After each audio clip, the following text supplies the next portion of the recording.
There's a moment early in Hasrat Terbendung where the camera just lingers on a single drop of water tracing its way down a fogged-up apartment window in Jakarta, neon reflections from a traffic jam smeared into that trembling line, and you hear the muffled bass of a nightclub on the street below while our main character just stands there, breathing, not moving, holding everything inside, and you instantly understand what this film is about. It's about that tiny, quivering moment before the dam finally breaks, before the life you've carefully constructed around yourself can no longer hold back what you really want, what you really are. And watching it, I remember thinking, okay, this isn't just another melodrama with a pretty title, this one is going to hurt a little. Before we continue, please subscribe to my channel Scenecraft Review, and let us know where you are listening from in the comments. So, Hasrat Terbendung, which roughly translates to Unstoppable Desire, is one of those films that quietly sneaks up on you long after the credits roll, the kind where you think you're fine, you think you walked away dry, and then later that night, something in your chest starts to ache because your brain is replaying scenes you didn't even realize had burrowed into your memory, and by the next morning you're Googling the director, the cinematographer, the cast, anything that will help you process what you just watched, because it feels strangely personal, like someone took your own private contradictions, your cravings, your compromises, and projected them 10 meters high on a dark cinema screen. Officially released in early 2025, this Indonesian drama is directed by Jen Sasmita, who up until now has mostly been known on the indie festival circuit for minimalist character studies that almost nobody outside Southeast Asia has seen, and suddenly, with this film, she makes a leap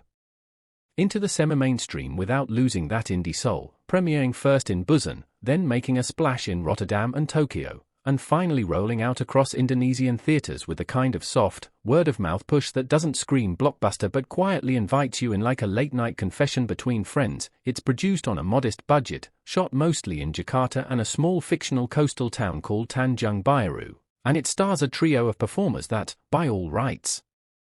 should now be on every casting director's shortlist. Raya Andini as Nia, our central protagonist, Reza Rahadian as Arga, the man tied up with her past, and a breakout turn by a relatively unknown actor, Bima Soputra, as Reza, the photographer whose name will complicate your note-taking because yes, the character's name is the same as the actor playing the other man. One of those little quirks that feels messy in a way the film actually embraces, and what Jen Sasmita does, from the very first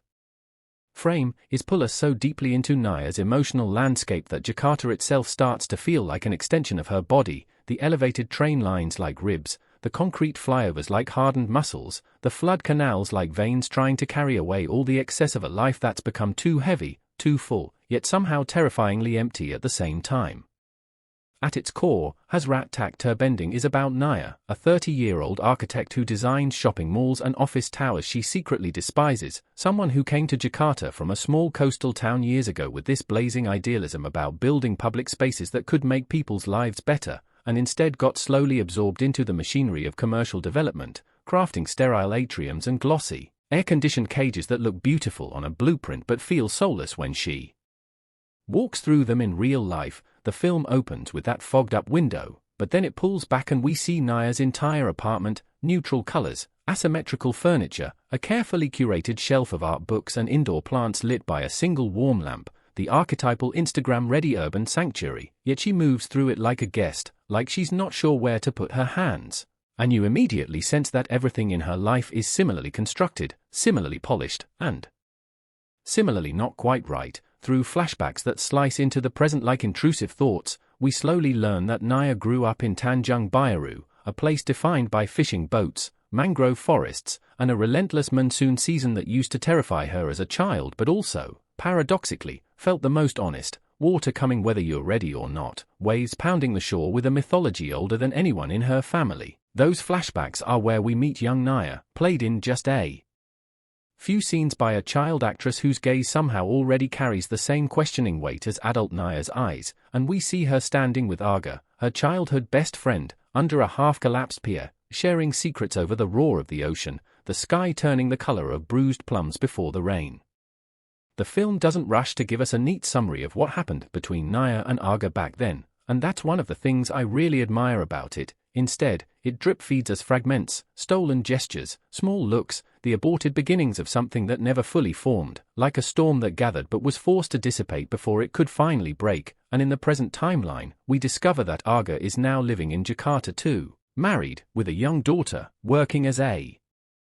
civil engineer on a massive government project to expand flood defenses along the very canals that run near Nia's latest architectural commission, a new high-end riverside development that markets itself as being one with nature even as it cuts off access to the water for the poorer residents who've lived along it for decades. You can already see how the film is setting up parallels and pressures. Nia the architect designing illusions, Arga the engineer trying to build literal barriers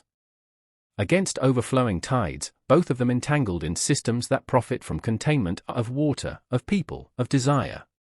Then there's Reza, the third major presence in Nia's orbit, a documentary photographer whose work focuses on disappearing coastal communities and the human cost of climate change, a guy who at first glance seems like the archetypal festival film love interest, scruffy, intense, carries an old film camera even though everyone else has gone digital, rides a motorbike through the rain without a proper jacket because he's used to it, laughs a little too loudly at his own jokes in those cramped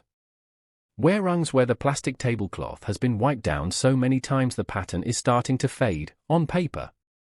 He could have been insufferable, another brooding artist with a cause, but Bhima Soputra plays him with such lived-in warmth, such vulnerability in the silence between his words, that you end up genuinely rooting for him even when you're not entirely sure you should, because let's be clear, this is not a simple love triangle story, and Hasrat Terbendung is not particularly interested in satisfying the usual romantic drama beats.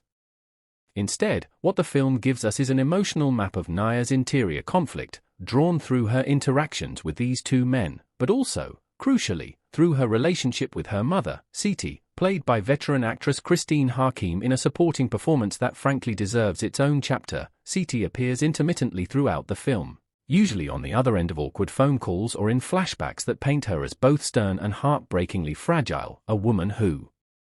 raised Nia alone after Nia's father disappeared from their lives, and who sent her to Jakarta with an almost religious belief that education and a good job would be Nia's salvation, the way out of the storms that always seem to flood their house back home every rainy season. When Nia comes back to visit Tanjung Biru midway through the film, it isn't framed as the cliché of returning home to reconnect with her roots so much as a pressure cooker that forces years of unspoken expectations into the open, and this is something that Jen Sasmita understands deeply. Desire, in a culture that prizes harmony and self-sacrifice, doesn't always explode in grand, operatic outbursts. Sometimes it just simmers at the edges of every conversation you don't have, every half gesture you pull back at the last second, every whispered Nanti Saja, later, you tell yourself until suddenly there is no more later left. In terms of plot events, without spoiling the third act rug pulls, we follow Nia as she juggles a looming deadline on that riverside project, an unexpected encounter with Arga that cracks open their shared past, and a collaboration with Reza on a small photo installation that will be displayed in the lobby of her latest building. A kind of uneasy partnership between art and commerce where Reza insists on showing images of flooded kampung homes and elderly fishermen staring straight into the camera while the development's marketing team keeps trying to tone it down, make it aspirational. Through these intertwining strands, the film gradually tightens the screws on Nia's denial, her denial of how compromised her career has become, of what she felt for Arga all those years ago and maybe still feels now, of what she could feel for Reza if she allowed herself to be fully present, of the anger she carries toward her mother, and of the quiet grief she holds for a version of herself that might have existed in another life, one where she didn't have to choose between desire and duty. The spoiler-controlled version is this: something happens in Tanjung Biru during a particularly intense storm that forces Nia to confront the literal and metaphorical floodwaters she's been trying to hold back, and it leads to a decision in the third act that will probably divide audiences. You'll know exactly what I mean when you get there, but regardless of which team you find yourself on in the post-movie debates, what lingers is not the choice itself but the way the film presents the cost of every possible path, not as a simplistic moral lesson, but as the messy, aching reality of adulthood in a world that promises you so much and then punishes you for reaching out your hand. Now, let's talk about these characters in a bit more detail, because Hasrat Terbendung lives and dies on whether you buy into Nia as a fully human being and not just a symbol of modern woman trapped between tradition and progress, a trope we've all seen done badly too many times. Raya Andini gives, in my view, a career-making performance here, and it's not because of any single big crying scene or dramatic breakdown. Although there are one or two of those, it's because of the accumulation of micro-expressions, the way her jaw tightens when her boss casually dismisses her suggestion about incorporating public access ramps along the Riverside Walk, the way her fingers hover over Arga's shoulder for half a second too long before she pulls them back, as if scorched by her own impulse, the way she folds herself into the corner of her sofa when talking to her mother on the phone, curling into a smaller, younger version of herself even as her voice tries to sound composed and grown up. Nia is written as someone who spent most of her life doing the right thing according to everyone around her, studying hard, getting a stable job, supporting her mother financially, avoiding scandals, and now, approaching her early 30s, she finds that the blueprint she's been following doesn't match the shape of her heart, and that mismatch is slowly, quietly driving her insane. One of my favorite character moments is a deceptively small scene where Nia is at a client meeting for the Riverside project, and they're discussing the layout of a high-end cafe that will overlook the water. The client, a slick developer with a permanent half-smile, wants floor-to-ceiling glass, minimalistic furniture, everything clean and mirrored, a place where influencers can take photos without visual clutter, and Nia sits there, listening, while her mind drifts off to images of the actual Riverside she walked along just the day before, kids playing barefoot in the mud, plastic bottles caught in the reeds, a woman washing clothes in a bucket, an old man patching up a leaking boat with tar. The camera cuts between the polished 3D render on the screen and Nia's internal slideshow of the real river. And Raya Andini has to convey all of that conflict, that sense of complicity and disgust, without a single line of dialogue, just through her eyes flickering back and forth and the way she presses her pen a little too hard against her notebook until the tip snaps. That's the level of acting we're working with here. Arga, as played by Reza Rahadian, is a slightly trickier character, not because he's underwritten, but because he intentionally embodies a certain bland stability that Nia both craves and resents. When we first see him in the present day, he's trying to balance a toolbox and a lunchbox while talking to his young daughter on the phone, his face softening in that universally recognizable dad way as he promises he'll be back in time for her school performance, and later when he runs into Nia by chance at a construction site, one of those moments that would feel contrived if it weren't framed so mundanely, with dusty helmets, neon vests, and the constant clanging of metal in the background. He's genuinely happy to see her, in that open, boyish way that makes you wonder if maybe he never fully processed what she meant to him as a teenager. Through flashbacks, we see young Arga as the slightly older boy who showed Nia how to read weather signs in the sky, who taught her to whistle through her fingers, who shared with her his secret desire to leave Tanjung Bayaru and study engineering in Bandung. And there's a specific memory that keeps resurfacing for Nia in the present, the two of them sitting on the roof of Siti's house after a storm, with the village still half flooded, dangling their bare feet in rainwater and making up stories about which houses will float away first, half joking, half deadly serious. And at one point Arga says something like, "One day, we'll build things that won't break this easily," and the camera holds on his face long enough for you to see a hint of something else, a different kind of promise hanging unspoken in the humid air. In the present, Arga has indeed built a life that doesn't break easily, a steady job, a family, a mortgage, and his relationship with Nia is loaded with all the ambiguities you'd expect from two people who shared an almost but not quite love story and then took different paths. Reza Rahadian plays him with this combination of down-to-earth sincerity and subtle evasiveness, especially in scenes where he talks about his marriage in slightly too perfect terms, like he's trying to convince himself as much as anyone else. And as the film progresses, you start to sense that Arga is also someone whose desires were rerouted into socially acceptable channels, a respectable job saving the city from floods, while the other side of him, the more reckless, emotionally honest side he once shared with Nia, long ago receded like a tide he no longer remembers how to call back. Reza, the photographer, exists in almost direct contrast to Arga's groundedness. He's constantly in motion, biking across the city to capture protests, traveling back and forth to coastal villages for his projects, showing Nia rough contact sheets spread out on cafe tables cluttered with coffee cups and ashtrays. And unlike Arga, he doesn't come from Nia's past, he's firmly rooted in her unpredictable present and potential future. Their dynamic begins professionally. Nia's firm wants to commission local artists for the new Riverside development, and Reza is recommended by a friend, but it quickly becomes clear that this is one of those soul recognizes soul situations, not in a cheesy love at first sight way, but in the sense that they recognize something wounded and restless in each other. There's a scene that encapsulates this beautifully. Reza invites Nia to tag along to a night shoot by the docks, where he's photographing workers unloading seafood under harsh fluorescent lights. The workers joke with him, posing with fish, smoking, calling out, and in between shots, he explains to Nia how he tries to capture not just images, but stories. This older man who used to fish with his father, that young woman saving up to move to the city, and as they walk, the sky cracks open and it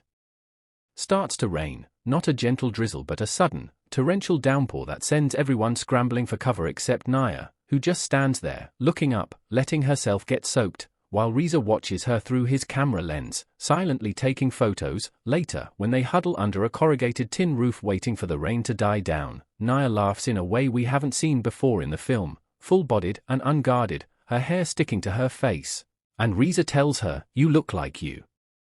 belong in the rain," to which she replies, "Maybe I was always meant to," and it's cheesy, sure, but the way they play the moment, with a quietness that undercuts the potential melodrama, turns it into something that feels like a tiny key finally turning in a long-rusted lock inside her. Beyond these three core relationships, we have Nia's mother, Siti, who haunts the film even when she's not physically on screen. Christine Hakim brings this layered presence to Siti where every line of dialogue carries the weight of someone who has had to swallow countless disappointments to keep her family afloat, and at the same time, you can't help but feel a twinge of anger at how she weaponizes guilt, how she tells Nia in one early phone call, "You're so lucky, living in a city where it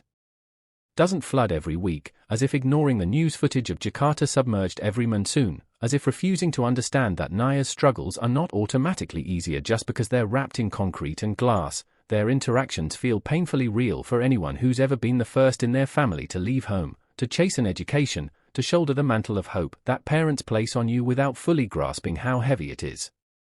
Siti is the voice of duty in Nia's head, the voice that says, "Think of your future, think of your mother, think of what people will say," while her own inner voice, her Hasrat, whispers something faint but persistent about wanting more than just survival. Cinematically, Hasrat Terbendung is one of the most visually cohesive Indonesian films I've seen in years. The cinematographer, Fikri Alamsyah, uses water not just as a metaphor but as a visual grammar that structures the entire film. Rain on glass, puddles reflecting neon signs, the slow swell of the river against concrete embankments, waves crashing in childhood memories. Even sweat beading on skin during tense conversations, and always, water is either contained or breaking free. The color palette shifts subtly between the Jakarta and Tanjung Bayaru segments. In the city, we get a lot of cold blues and grays, sharp whites, artificial lighting that casts both literal and figurative shadows. Back in the village, the colors lean towards muted greens and warm browns, overcast skies that threaten storms but also feel strangely comforting, like a worn-out blanket you can't quite bring yourself to throw away. One of the most striking sequences is a montage that cross-cuts between Nia sitting in a sleek boardroom, presenting her latest design revision on a giant screen, and Reza walking knee-deep through floodwater in a coastal town, taking pictures of people evacuating their homes. The editing rhythm speeds up.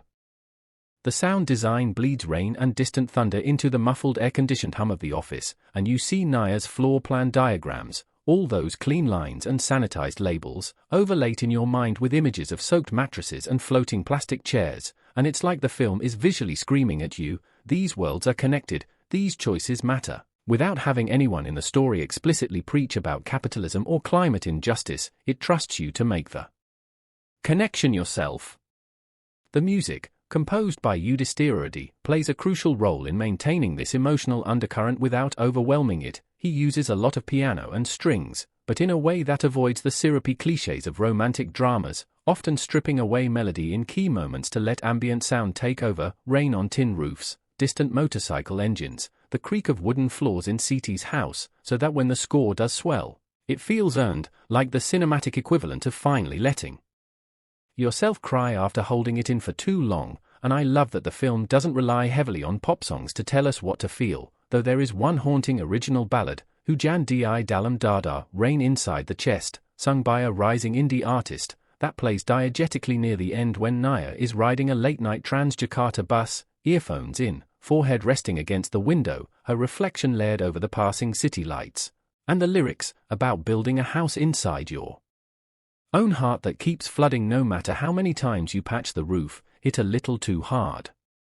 Structurally, Hasrat Terbendung walks this fine line between linear progression and memory-driven digressions. It's not strictly non-linear, but memories intrude into the present with such frequency and emotional precision that you start to feel like you're experiencing time the way Nia does, with the past never fully past, always lapping at the edges of her now. Sometimes the transitions are obvious. A match cut from a drop of rain to waves on the ocean, from young Nia's hand to adult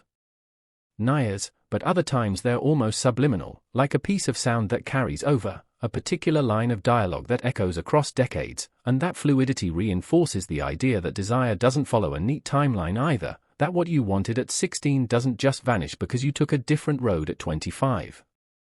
The pacing is deliberate, and I can imagine some viewers feeling impatient in the middle section, where the film spends a lot of time just watching Nia exist, commuting on trains, sketching alone in her apartment, walking through construction sites at sunrise, sitting silently at the edge of her childhood PA. But for me, those stretches are where the movie breathes, where it lets your own memories and desires leak into the spaces between her movements. Jian Sasmita seems uninterested in the kind of tightly plotted, twist-driven narrative that dominates a lot of streaming content right now. Instead, she's crafting something closer to a long, slow emotional crescendo, where the payoff isn't a shocking twist but a sense of inevitability, the feeling that you've arrived at a place you've been heading towards all along even if you didn't see the path clearly until you got there. Thematically, the film is rich without being didactic, interrogating ideas of desire versus duty, individual happiness versus collective responsibility, urban progress versus environmental and cultural loss, and even the ways gender and class shape what kind of desire you're allowed to act on. Nia's Hasrat isn't portrayed as purely romantic or sexual, though that's part of it. It's also a creative and existential hunger, a desire to make something meaningful with her work, to live in a way that feels honest, to stop playing the role of good daughter and good employee at the expense of herself.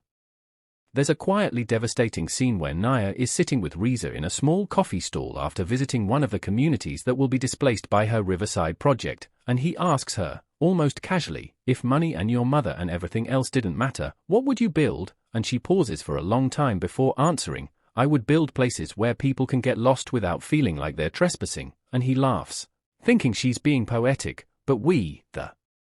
audience, understand that she's talking about herself too. She wants a life where she can get lost, explore, not have every step mapped out by expectations, without feeling like she's doing something wrong just by wanting more than what she was told to want. That's the central ache the film keeps circling around.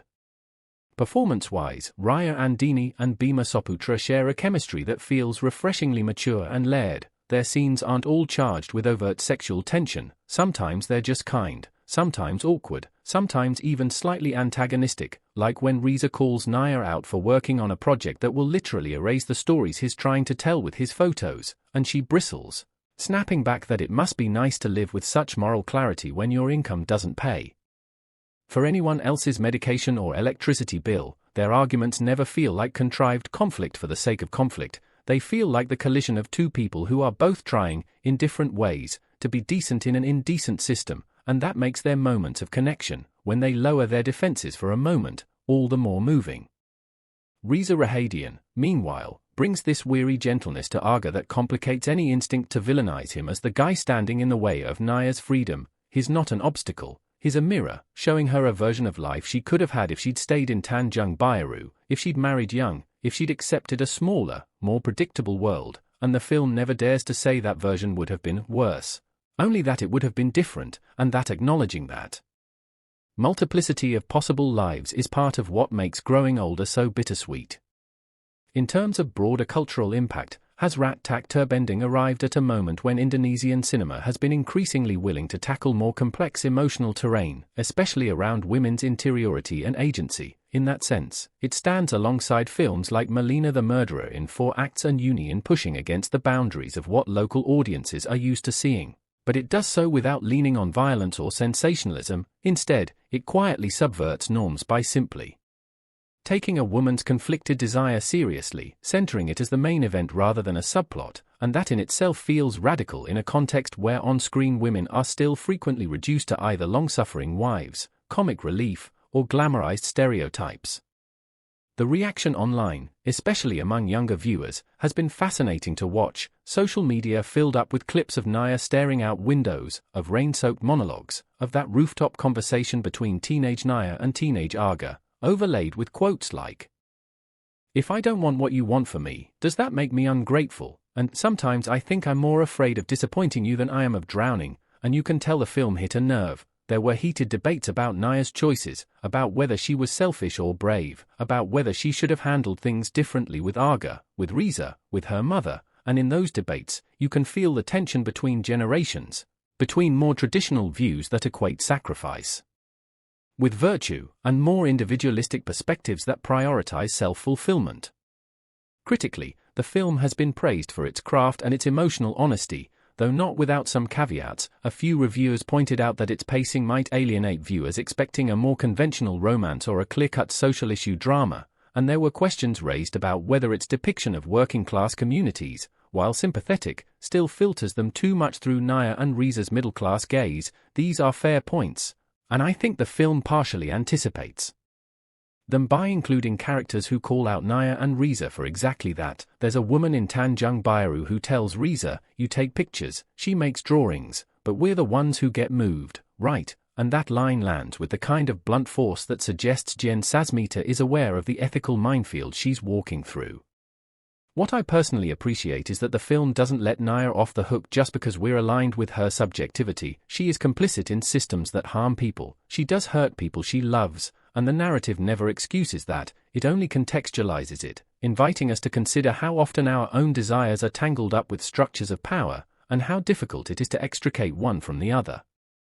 One of the most beautiful aspects of Hasrat Terbendung is how it uses architecture as both metaphor and plot engine. Nia's blueprints, models, and digital renders are not just props, they're reflections of her mental state, evolving over the course of the film. Early drawings are neatly organized, all right angles and efficient flows, but as she starts to question the project, we see her sketchbooks fill up with messier lines, half-erased alternative layouts where the riverside is more open, more accessible, where there are public terraces instead of private decks, and in a quiet, wordless scene, we watch her stay late at the office one night, delete entire sections of her CAD design, and then hover her cursor over the save button, frozen in that split second between bravery and fear. The camera holds on her face, lit only by the monitor's blue glow, and you can feel the weight of every email, every phone call she knows will come if she follows through, and it's such a potent image of what it feels like to stand at a crossroads that isn't cinematic in the traditional sense. No car chases, no life or death emergency, just a woman alone with a decision that will ripple through her future. If we zoom out even further to look at the film's soundscape, it's full of life in a very specific way. Jakarta is portrayed not just as a backdrop but as a living organism. Its constant hum of traffic, street vendors, mosque calls, and construction site noise forming a kind of chaotic heartbeat beneath the more serene, almost eerily quiet soundscapes of Tanjung Biru, where the loudest thing you hear at night is the sea, and there's this recurring motif of distant thunder that you start to notice if you pay attention. Sometimes storms actually arrive, other times the thunder just passes, a kind of atmospheric foreshadowing of emotional weather that may or may not break inside the characters. There's also a subtle but powerful integration of technology into daily life that grounds the film firmly in 2025 without making a big show of it. Nia scrolling through Instagram late at night and pausing on Reza's newest photo series, her finger hovering over the like button as if that tiny digital gesture holds a meaning she's not ready to deal with. Arga sending her a WhatsApp message that lingers unread because she can't bring herself to face what it might say. CT struggling with video calls due to bad signal, her frozen face on the screen, mid-sentence, like a glitchy representation of how their communication has always been interrupted by distance and unspoken things. All of that feels very of the moment, but Jen Sasmita doesn't overemphasize it, she just lets it be the air her characters breathe. By the time we reach the third act, everything that's been simmering beneath the surface finally reaches a boil during a storm sequence that intercuts between Jakarta and Tanjung Biru with ruthless intensity. I won't give away the specifics, because part of the film's power lies in how it escalates small, personal tensions into something almost mythic during this sequence, but I will say this. There's a shot of Nia standing in waist-deep water inside her childhood home, the house we've seen flooded before in flashbacks, holding an old photo album above her head while CT frantically tries to salvage utensils from the kitchen, and in that moment, it's like time collapses. Young Nia and adult Nia coexist in the same body, carrying the same fear, the same anger, the same desperate love, and what happens afterward forces a confrontation between mother and daughter that is not neatly resolved, not wrapped up with a bow, but feels painfully true to life. Apologies are offered, but not all of them are spoken. Some are implied in the simple gesture of someone putting a dry towel over another's shoulders. When the film finally arrives at its closing stretch, it does something I wasn't expecting. It chooses ambiguity over closure, not in an infuriating, coy way, but in a manner that asks you, the viewer, to carry the story forward in your own head. We don't get a tidied happily ever after or tragic downfall. We get a woman standing, once again, by a body of water, though this time it's not the coastal waves of Tanjung Biru or the polluted river of Jakarta, but a reservoir built somewhere in between, a liminal space, and she's alone, but not lonely, exactly, more like stripped bare of excuses, and she takes a breath, looks at something off-screen that we never see, and then the camera cuts to black. Some people will hate that cut, they'll feel like the film refused to tell them what happened, but for me, that's exactly the point. Desire, especially the kind that's been suppressed and rerouted for years, doesn't resolve in a single moment. It's an ongoing negotiation between who you were told to be and who you are when no one's watching, and no movie, no matter how long, could give you a definitive answer. Hasrat Terbendung understands this, and so it ends by honoring the process rather than the outcome. So where does that leave us, as we sit in the afterglow of the credits, the sound of rain still echoing in our ears, thinking about Nia, about Arga, about Reza, about Siti, about all the unseen people displaced by rising waters and rising rents? For me, about all the unseen people displaced by rising waters and rising rents. For me, it leaves us in that uncomfortable but necessary space where we have to reckon with our own Hasrat Terbendung, the parts of ourselves we've been damming up, the compromises we've made in the name of safety, the ways we've hurt others by refusing to be honest with ourselves. And what makes this film special is that it doesn't judge any one choice as right or wrong. It simply asks, with a quiet, insistent tenderness, what would happen if you stopped being so afraid of your own flood? Technically, you can admire its visual metaphors, its impeccable sound design, its nuanced performances, its confident direction. Thematically, you can unpack its commentary on class, gender, modernity, and climate anxiety. Emotionally, you might find yourself thinking about someone you almost loved, or a dream you almost chased, or a version of yourself that never fully came to be, and in that sense, Hasrat Terbendung isn't just a story about an architect in Jakarta, it's a story about the universal human experience of living with restless, unstoppable desire in a world that keeps telling you to calm down, to be grateful, to stay dry. If you're the kind of viewer who needs neat moral lessons and clearly labeled heroes and villains, this film might frustrate you. If you're willing to sit with complexity, to feel a little lost, to accept that not every emotional knot gets untangled on screen, then I think it will reward you in ways that are hard to put into words, the kind of reward that shows up later when you find yourself, on some random rainy afternoon, staring out your own window and asking, what exactly have I been holding back, and why? And maybe, just maybe, you'll take one small step toward opening your own floodgate. And that, to me, is what great cinema does. It doesn't just entertain you for 2 hours, it alters something in your internal architecture, rearranges a room inside your chest, however slightly, and leaves you living in a different house than the one you walked into the theater with.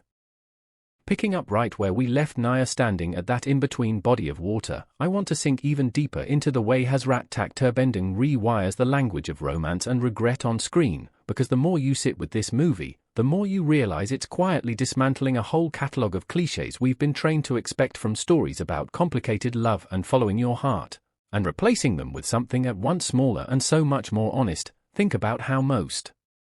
films would handle the triangle between Nia, Arga, and Reza. Usually we'd get some big crossroads scene, a last-minute airport dash, a kiss in the rain that magically resolves years of indecision. But Jen Sasmita almost seems allergic to easy catharsis. She keeps undercutting those expected beats in ways that feel frustrating for a second and then deeply right, like she's reminding us that grown-up desire doesn't exist in a vacuum. It has a mortgage, it has aging parents, it has contracts and deadlines and 1,000 little mundane anchors attached to it. Take, for example, the way the film handles the almost affair rhythm between Nia and Arga. There's a scene in the middle of the film that, in any standard melodrama, would be the moment they finally cross a line. They're stuck together overnight at the construction site because a sudden storm has flooded the access road, the other workers leave, the power keeps flickering, and there's only one dry corner left in the temporary office. In your head, you can already see the checklist: shared blanket, nervous laughter, confessions in the dim light. But instead, what happens is that the conversation takes a turn that's so much more piercing than any forbidden kiss could be.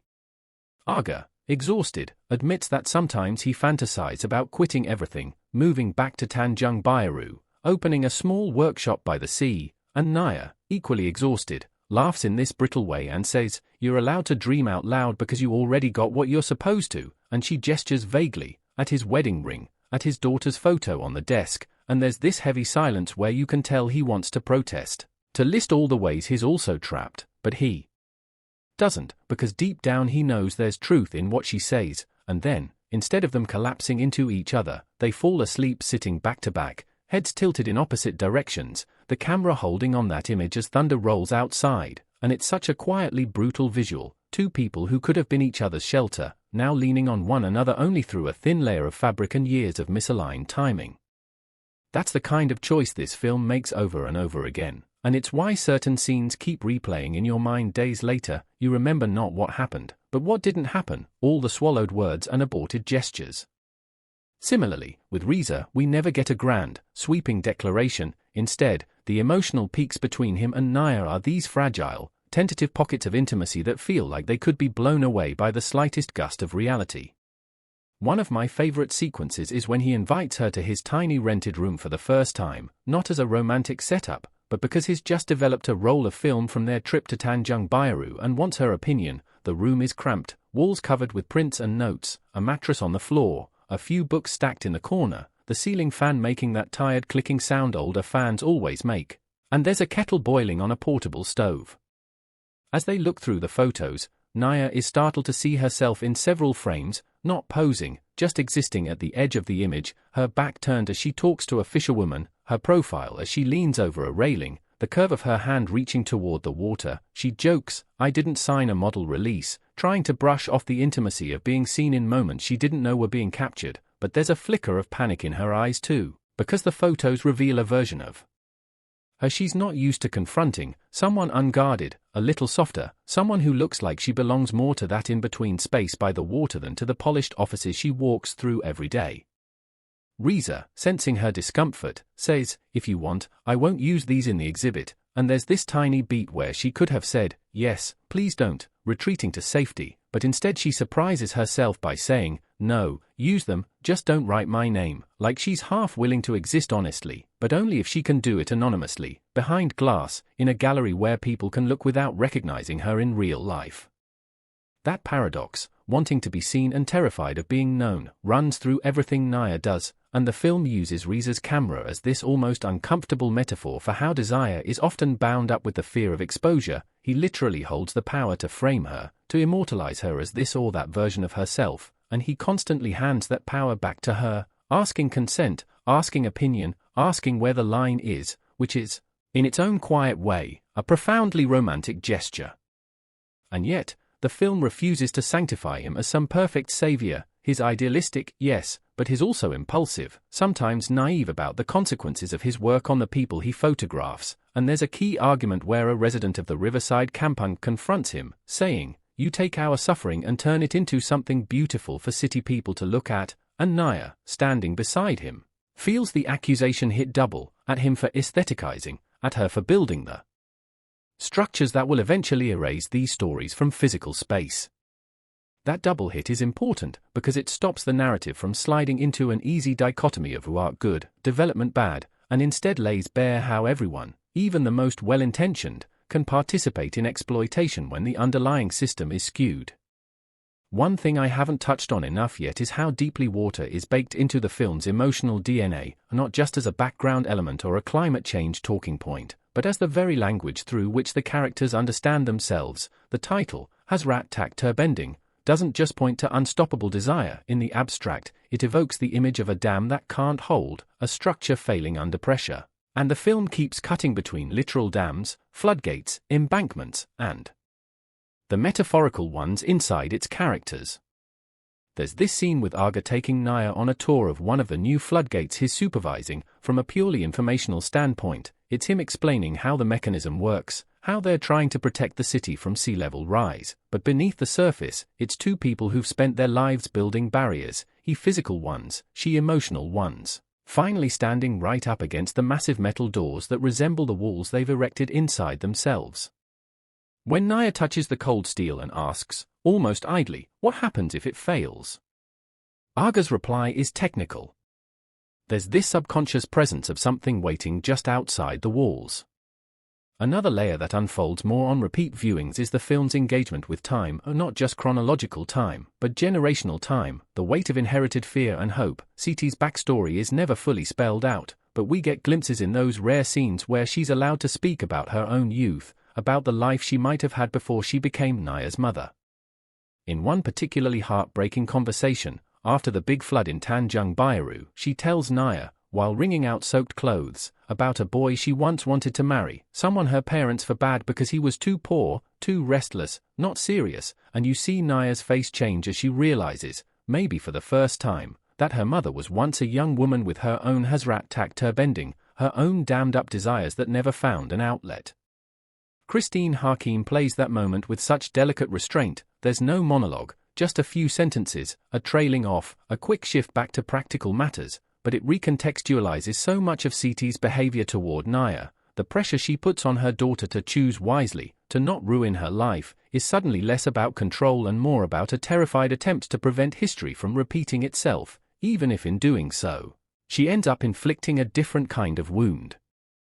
It's a reminder that sometimes the loudest voice telling you to hold back isn't an enemy, it's someone's broken younger self still trying to protect what little they think is safe. Visually, the film reinforces this generational echo with subtle compositional rhymes. You might notice that a shot of young CT standing waist-deep in floodwater, holding a bucket, mirrors one of adult Nia doing the same decades later, or that the way teenage Nia looks at Arga under that collapsing pier is echoed in the way adult Nia looks at Reza under the corrugated roof by the docks. These echoes suggest that desire itself is a kind of current that runs through families and communities, shifting its course but never fully disappearing. From a craft perspective, one thing I really have to applaud is the editing. The cutter, Rani Wulandari, has this incredible instinct for when to linger and when to cut away, especially in emotional confrontations where a less confident film might milk every tear and every pause. Here, important things are often left just off-screen or end a beat earlier than you expect, forcing you to lean in with your imagination. Think about the scene where Nia finally tells someone the truth about how suffocating her job feels, not to Reza or Arga, but to a complete stranger, an older woman sitting next to her on a delayed train. They're stuck in a carriage that stopped between stations due to flooding ahead, the lights flickering, everybody sweating and grumbling, and this woman just starts talking about how the city has grown so fast she barely recognizes it, about how her children work in offices she's never seen, about guilt and pride mixed together like muddied water. Nia, maybe because this woman doesn't know her, finds herself admitting, sometimes I design places I pray my mother will never see, because if she knew what they really are, she'd think I betrayed everything she taught me, and the older woman simply nods and says, we all build our sins somewhere, and then, right when you're expecting Nia to break down, to pour everything out, the train lurches back to life, the overhead announcement interrupts, and the scene cuts. We never even see them part ways. On paper that sounds unsatisfying, but in the moment, it feels like such a real depiction of how life intrudes on those rare, raw confessions. Not every emotional opening gets the luxury of a resolution. Sometimes the doors just close and you have to carry your half-finished sentence back into your regular routine. That's where the film's pacing becomes a kind of thesis statement. It insists on the messiness of partial conversations, of interrupted feelings, of decisions that are made not in climactic speeches but in quiet, private realizations. Interestingly, while Hasrat Terbendung is laser-focused on Nia's perspective, it does give us just enough of the other characters' inner worlds to complicate our loyalties. There's a short, easily missable scene where we see Arga alone in his car after dropping his daughter at school, just sitting in traffic, hands on the steering wheel, staring at nothing, and the radio is playing some nostalgic love song that clearly predates his marriage. And for a moment you catch a glimpse of the boy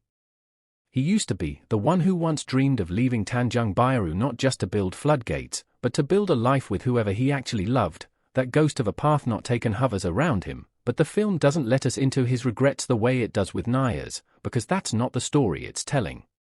Similarly, Reza gets a scene where he visits an exhibition of his own work and overhears two visitors critiquing it, one praising his empathy, the other accusing him of turning other people's pain into aesthetic content, and you see him shake, just slightly, under that scrutiny. But again, we don't follow him home to see him spiral, because this film is not about his self-discovery, it's about how he briefly intersects with Nia's. That choice, to keep the camera tethered to Nia's emotional center while still acknowledging that everyone around her has a universe of their own, mirrors the experience of living inside your own life. You're always the protagonist in your story, but everyone you meet is the protagonist of theirs, and Hasrat Terbendung lets those worlds brush up against each other without pretending it can fully inhabit them all. Another aspect worth unpacking is how the film handles intimacy, both physical and emotional, because it walks a very careful line between respecting cultural norms around what you can show on screen and still conveying the intense pull between people. There are no explicit sex scenes, no heavy make-out montages, but the way hands almost touch and then retreat, the way shoulders brush in crowded spaces, the way eyes linger on the back of someone's neck for half a second too long, these details generate attention that many more overtly sexual films never achieve. There's a moment, for instance, when Nia and Reza are riding his motorbike through a sudden burst of rain, and she has to lean in closer, her helmet knocking lightly against his, her arms tightening just slightly around his waist as he swerves through flooded streets. The camera doesn't zoom in on their bodies, it stays wide, watching them disappear into a curtain of water, but the sound of her breath in his ear, barely audible under the engine and the rain, tells you everything. Later, in his room, when he's showing her those photographs of herself, their knees touch under the low table, and she doesn't pull away for once, and that tiny act of not moving becomes one of the most charged moments in the film. It's intimacy as presence, as endurance, not as conquest, and in a way that fits with the larger theme. Nia's Hasrat isn't about one climactic act, only to wake up in their late 20s and early 30s caught between precarious careers, worsening climate realities, and social expectations that haven't evolved as fast as the skyline. Nia's story becomes a kind of mirror for those who left home for the city, got the good job, ticked the boxes they were supposed to tick, and then found themselves wondering, in the quiet moments between meetings and commutes, is this it? Is this what I gave everything up for? That's why so many people online latched onto seemingly small lines like Nia's confession about designing places she hopes her mother will never see, or her offhand comment, "I feel like I'm living in a building that's always under construction but never finished," because those metaphors articulate a pervasive, hard-to-name unease where you can't quite call yourself unhappy. You have comfort, stability, maybe even love, but you also can't shake the sense that you're living a life built on someone else's blueprint. Hasrat Terbendung doesn't suggest a simple solution to that unease. It doesn't say, quit your job and follow your passion, or go back home and you'll be happy. It shows that every available path comes with its own form of loss. If Nia stays in her job, she loses parts of herself bit by bit. If she leaves, she might lose financial security, her mother's pride, the identity she's built. If she chooses Arga, she wrecks a family. If she chooses Reza, she steps into a future with no guarantees. If she chooses neither, she might be condemned to an in-between limbo that is its own kind of drowning. The courage the film celebrates, if it celebrates anything at all, is not in choosing the right option, but in finally acknowledging that the water is rising inside you and you can't just keep patching the cracks. And that brings us back to that final, ambiguous image of Nia at the reservoir. I love that we never see what she's looking at, we never hear a voiceover spelling out her decision, because by that point, what matters is less the literal choice and more the fact that she's standing there alone, not hiding behind professional obligations or familial demands, not using other people as the reason she can't move. She is, for once, fully in the moment with her own desire, feeling the tug of all the possible futures she could step toward. Some people read that final shot as hopeful, others as melancholic, some even as bleak, and that interpretive flexibility is precisely the point. Your reading says as much about where you are in your own life as it does about the character.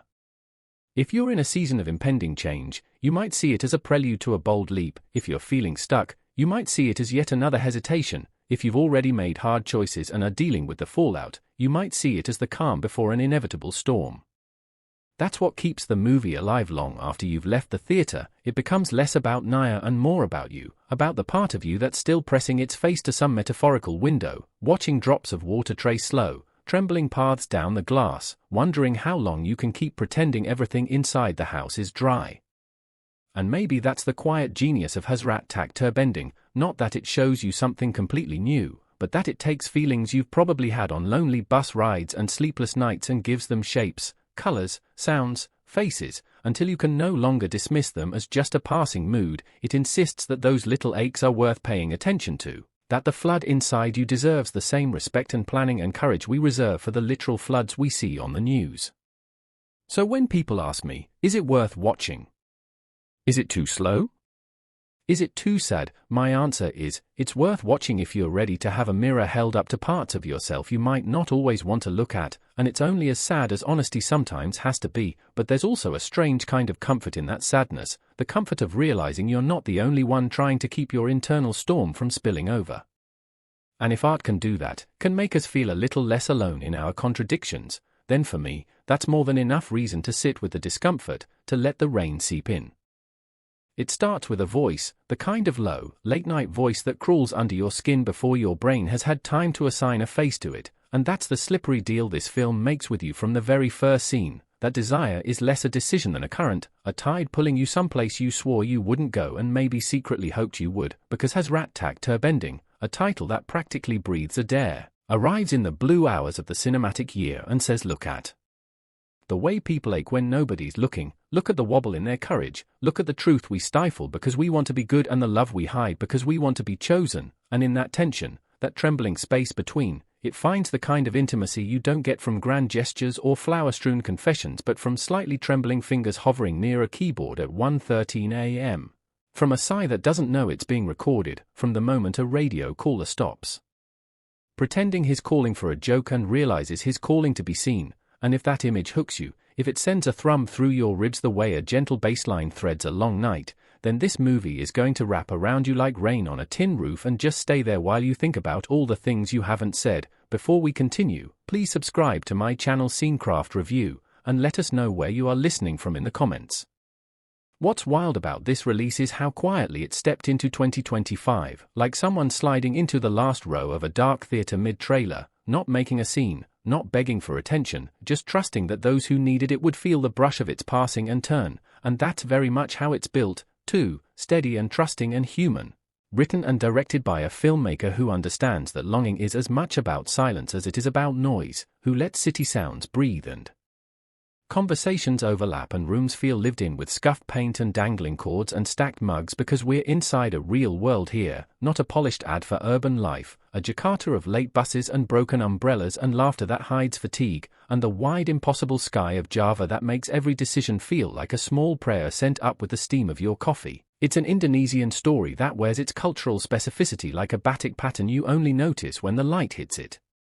Just right, never lecturing, never exoticizing, just inviting you in and asking you to sit with these people whose choices will make you wince sometimes, whose little joys will make you smile, then immediately check yourself for it because you're not sure if you're complicit, and that moral complexity is exactly why the film lands. It doesn't tidy the mess, it holds the camera and lets the mess breathe and says maybe you'll understand them if you stay. And if you don't, maybe you'll at least understand yourself a fraction more.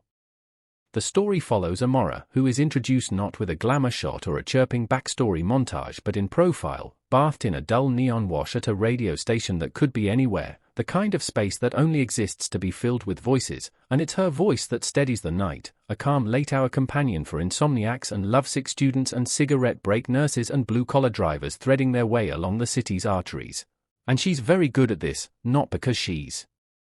polished but because she listens like she's trying to catch something faint and essential between sounds. Her questions are never a performance, just an invitation to be honest. And one night a caller named Rofi slips into her show with a laugh that pretends to be casual until it betrays a shake under it, and his story begins as a nothing. As a half-joke about the weirdness of craving something you shouldn't crave and the weakness you feel when you can't just switch it off, and the film could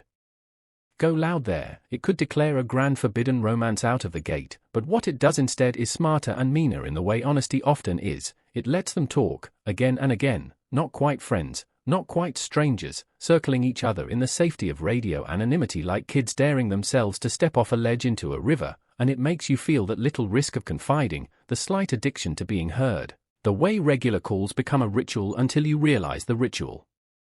is the point. But we meet Amora in daylight too, slogging through the morning with a fiancé who is good and solid, Beamer, the kind of person everyone says you should want, responsible where Roffy is scattered, steady where Roffy is improvisational, and that good steady is the anchor and the weight, and the film treats him with dignity because the point here isn't team right guy versus team wrong guy, it's that desire doesn't ask you who's good, it asks you what's alive. And in a culture that prizes restraint,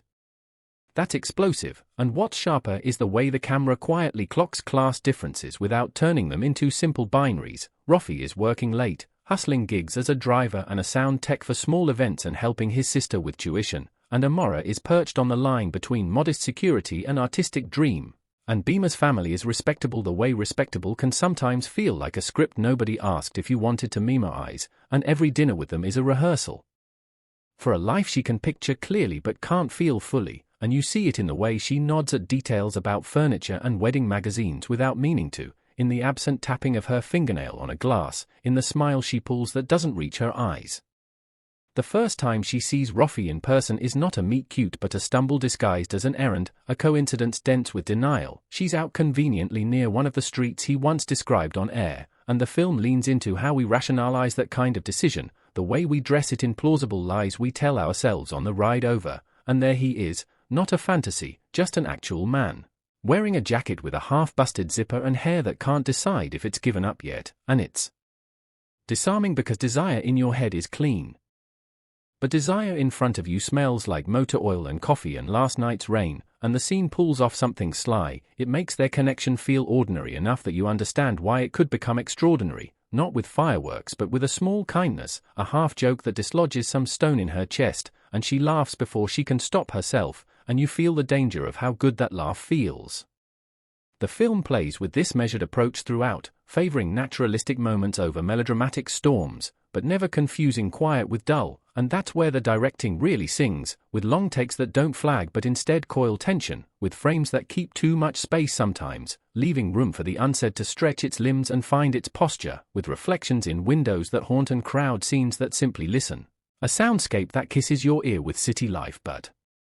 knows when to withdraw and leave you stranded inside someone's breath, the score leaning on delicate percussive textures and subtle electronics that swell in your veins rather than atop the scene, and the effect is that you feel like you are watching a secret blooming and hoping it doesn't bloom too fast, and that is what Hasrat Terbendung understands about compassion for messy people. It's hard to feel it when the film is judging them loudly, but when the movie sits on the floor with them at 2 a.m. and watches them pick at the threads of their lives, you don't need to approve to recognize yourself. Without spoiling the specifics, the spine of the story bends toward a handful of decisions that could be ordinary or catastrophic depending on your vantage point, and that ambiguity is carefully maintained. We never get a mustache-twirling villain or a pure ingenue, we get human beings with histories and pressure and a cultural backdrop that is very present but never reduced to caricature, the rhythms of daily prayer, the particular politeness of neighbors who notice more than they say, the rituals of festivals and family gatherings where expectation is a guest who eats first, and the glorious small rebellions that slip into those scenes, like a private smile traded across a room or a quietly changed playlist at a party that allows a certain song to play too long.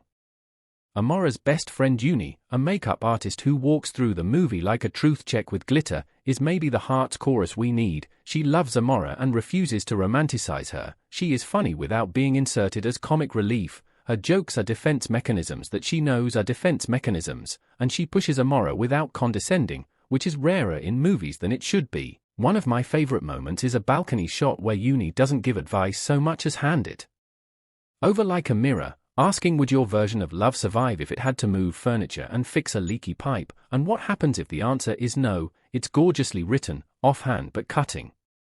If you're hungry for the cinematic texture, there's a lot to savor here. The cinematography is a feast of humid twilight and glinting puddles and messy interiors caught without shame. There are frames of rear-view mirrors that double as confessionals, bus windows that turn the city into a smear of color while a face stays weirdly, unnervingly still, and a river, oh the river, which the movie keeps returning to without banging us over the head. A body of water that looks beautiful and, in rainy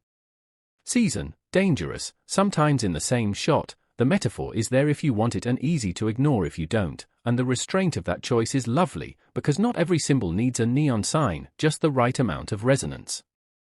If there's a breakout performance here, it's the woman playing Amora, who is asked to carry scenes with barely a move, her eyes doing most of the lifting, the kind of active listening that reads as profound when the camera refuses to cut away, and you can see her process possibilities word by word. You can see the instant lingering regret after a brave sentence leaves her mouth, the almost physical relief when someone validates a thought she was too scared to claim as her own. She never plays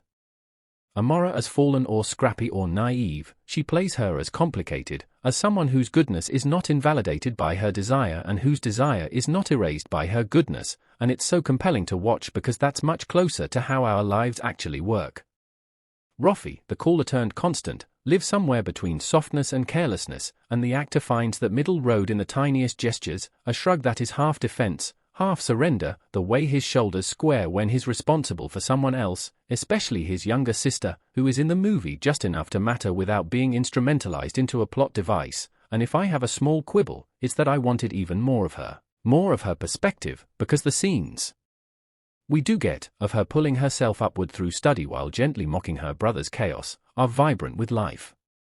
Beamer, the fiancé, is easily the most thankless role on paper, the archetype of the decent man who is losing a person through no obvious fault of his own, and many films flatten that into a cautionary road sign, but here he is written and played with such quiet dignity that you feel the sting of every little thing, every micro-abandonment, every unreturned text that's trivial until 100 trivialities add up to a story, and the way he holds himself in public while cracking in private reminded me that breaking and cruelty are not synonyms, that a clean pain is still a pain, and that matters when the credits roll because the film doesn't give you the comfort of a scapegoat to toss your guilt at. The radio station itself operates like a character too, the kind of liminal place that collects strangers' secrets in events, and the boss, Premudia, is a man with metrics who once loved radio for the magic and now loves it for the engagement spike, not because he's a villain but because the world has nudged him to. And his conversations with Amora about storytelling and responsibility hum with one of the movie's smaller but potent through lines: how much duty do you owe to the people listening when your own life becomes the story, and how seductive is it to turn experience into content, and at what cost? And if that sounds like a touch of commentary about the way our lives have become performances measured in feedback loops, it is, but the film doesn't wag a finger about it, it just lets those questions float in the air like dust lit by an early shaft of sun. There's a sequence in the middle that I have to talk about because it's a minor miracle of craft, a long unbroken shot following Amora from the booth to the corridor to the rooftop as the city's weather decides to pass through all four moods in 8 minutes, and the score thins to a single drone, and her phone buzzes and stops and buzzes again, and the world around her is both absolutely present and also receding like a tide. And it's an engine of empathy because you know that feeling, that vortex of deciding and you undeciding, that anticipatory dread and thrill, that fear that whatever you pick will cost you something you can't even calculate yet, and when the camera finally cuts, you exhale like you've been holding your breath underwater, and that, right there, is cinema that respects your body, not just your brain. Thematically, the title promise, desire that won't be contained, plays out on multiple tracks, not all romantic, and that's crucial to why the movie hums. There's the obvious thread of Amora and Rafi, pulled together by an interior magnet they would deny if we asked them directly. There's the quieter throb of Amora's desire to live a life that is hers without apology, and that desire bumps hard against the architecture of family, expectation, economic reality, religion, tradition, and the story treats those structures with gravity and care. It doesn't set them up as straw men to be easily torched, it acknowledges that the scaffolding that holds us can also pin us, and that sometimes the same tradition that hems you in is the one that fed you when you were small, and you love it even as you push away, and that duality lands because the film lets its characters love their world even as they chafe against it. There's also a line the movie draws about hunger of a different sort, the kind that makes people chase status or online affirmation, a hunger that can masquerade as passion, and the movie is clear-eyed about the difference without simplifying. Sometimes the thing you think you want is just a proxy for the safety you never had, and sometimes the person you think is your great love is actually a mirror for a missing piece of yourself you needed to retrieve. And I appreciate a film that trusts us to sit with those implications without underlining the moral with a lecture. Pacing-wise, if you're the kind of viewer who needs a twist every 15 minutes, this isn't going to hold your hand, but if you respond to rhythms that feel like nights in a big city, stretches of quiet punctured by little shocks, long listens interrupted by sudden clarity, then the cadence here is almost hypnotic. It doesn't lag so much as steep, and in a culture of sprinting content, that patience feels deliciously, defiantly old school. When scenes need to accelerate, they do, in ways that feel earned, like a grocery store aisle suddenly turning into a battlefield because of a text you read next to the rice, and the momentum from those pockets of intensity carries through to the next quiet without losing you. The film's second half contains a set of moments around a flood that are both literal and figurative: water creeping across tiling, possessions lifted to higher shelves, the absurd comedy of trying to save shoes that will still smell like river for weeks, and it becomes a visual metaphor for the encroachment of the life you didn't plan for, one that can be generous and also ruinous. And the community response is beautiful without being sentimental, neighbors doing what neighbors do, not heroes. Just humans, and in that weight the choices our characters make are put into relief: how disaster will strip you clean of your curated self, how it will force you to say what you want out loud because there's no time to mince. Performances across the board are tuned to a key that lets one actor go a touch sharp and another go a touch flat, and somehow the chord is richer for it, and we get those small actorly gifts you only notice when a director doesn't cut them out, like Rafi's jaw working as he tries not to cry in front of his sister, like Beamer cursing softly at a knot in a tie while practicing a toast to a future he feels slipping, like Amora's mom folding laundry with more aggression than necessary during a conversation that never uses the word love but insists on it anyway with every sentence, small gestures that are the meat of a story like this. There's also a fascinating attention to the radio callers beyond Rafi, voices that dip in and out of the narrative, a mosaic of lovers lived in the city, a woman who misses a husband who is present but unreachable, a kid asking how to get over the person he's never dated but already imagines losing, an older man who flirts too much and then stops and apologizes for being lonely. And these voices turn the film from a private story into a civic one, into an argument that longing is a public health concern the way we treat it as private shame, and I don't think the film is wrong to suggest that. Technically, the use of color is purposeful without being fussy. Dawns arrive not as metaphorical rebirths but as tired resolutions, blue-gray mornings with steam coiling upward and traffic lights blinking with the faint absent-mindedness of early hours. Nights are warm, yes, but not glamorously so. They're the grubby amber of cheap bulbs, the unflattering wash of roadside spots where comfort is fluorescent, and that choice adds grit to romance, knocks the filters off the fantasy so that when beauty leaks in, it feels real, like 1,000 tiny lights in a flooded street reflected back and making everything look like a low-budget galaxy. The sound work is exquisite, too, an animating layer that you don't notice until suddenly it's the only thing you're hearing. Snippets of late-night radio jingles are threaded through like memories. The slight distortion of a caller's mic becomes a kind of intimacy. The city's constant hum can feel like company or accusation depending on the scene, and the score sits with its instruments, hand percussion knocking like anxious hearts, plucked strings that sound like a thought forming, a sigh in, synth that lifts and breaks, never sentimentalizing scenes that are already tender because it knows better than to serve sugar where salt is needed. The release context has been fascinating to watch, at least in my corner, because it didn't drop as a big event, more as a whisper that spread through group chats and voice notes, and the kind of personal recommendations that matter more to this film's energy than billboards, friends telling friends that something about it got under their skin, that they felt called out and comforted, that they argued with themselves afterward in a way they hadn't in a while. And digitally the discourse swung like a metronome between moral panic and unconditional empathy, predictable of course, but also fruitful if you've ever struggled with the question of what we owe one another when our hearts hit a wall and bounce. And it's been especially striking to see older viewers and younger viewers hearing different music in the same song, with older folks feeling the weight of duty more keenly and younger ones insisting on a vocabulary for desire that isn't immediately framed as sin or selfishness. And somewhere in that tug-of-war is the real story this film wants us to sit inside. Cultural impact is a weighty phrase to hang on a quiet indie, but let me be honest, the way this film treats women's agency without turning its protagonist into a lecture is quietly radical. It invites women to tell the truth about their longing without apologizing for possessing it, and invites men to see the difference between persistence and presence. How to be chosen means letting go of control, and if that's not a lesson many of us are still learning, I don't know what is. I've seen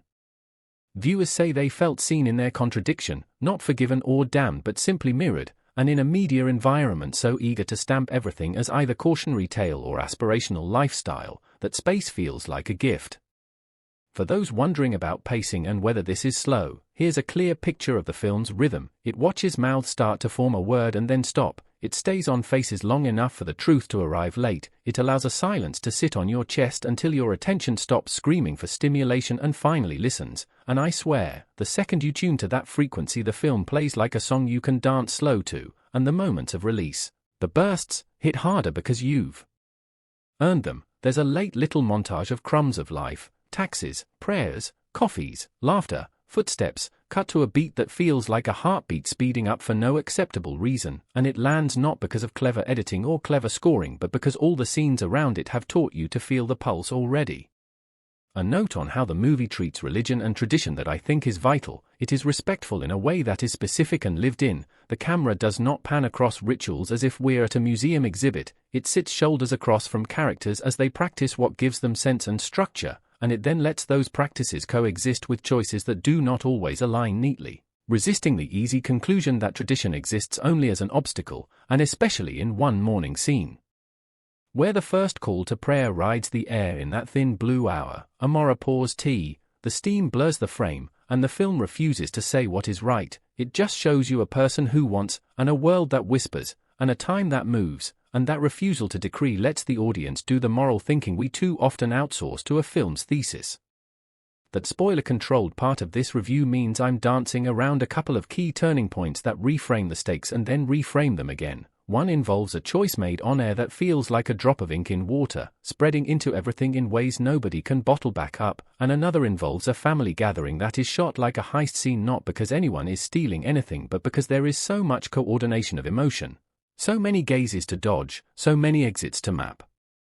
In case the heart catches fire, and the film's generosity even in those moments is what I think will give it a long life after the year turns and a dozen bigger, louder projects come and go, because it refuses catastrophe as spectacle even when a catastrophe would be the easy sell. Instead it champions consequence as a human-scale story. This choice leads to this conversation, leads to this loneliness, leads to this reaching out, leads to this tiny mercy, a web you can imagine inhabiting, not a rhetorical device to win an argument online.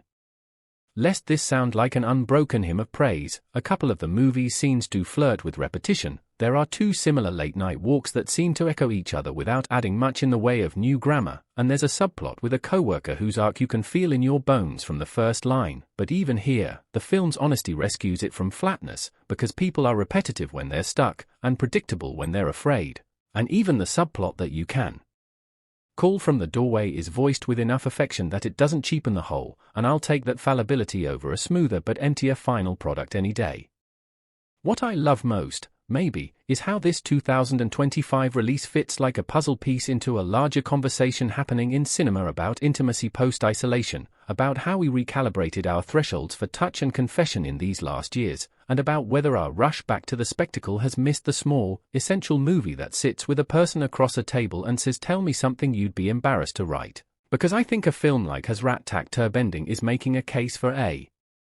kind of art that doesn't crowd you, that kneels and waits, and with acting this measured, a city rendered as both home and hallucination, a script that refuses to punish or reward in simplistic measure, and a visual and sonic grammar this confident, I'm persuaded. Will you love these characters, will you root for them, or will you watch them like you would a friend and then gently ask them to sit down and reconsider? That's your call. But I think the more important question is, will you recognize them? And I think you will, in the blurry selfie you never sent, in the almost message you left in drafts, in the item you put back on the shelf because you decided to be an adult today, in the way you grip the steering wheel harder when a song whispers a name, in the way you breathe when you're alone and don't realize there's a listener on the other end of a fragile frequency waiting to hear it.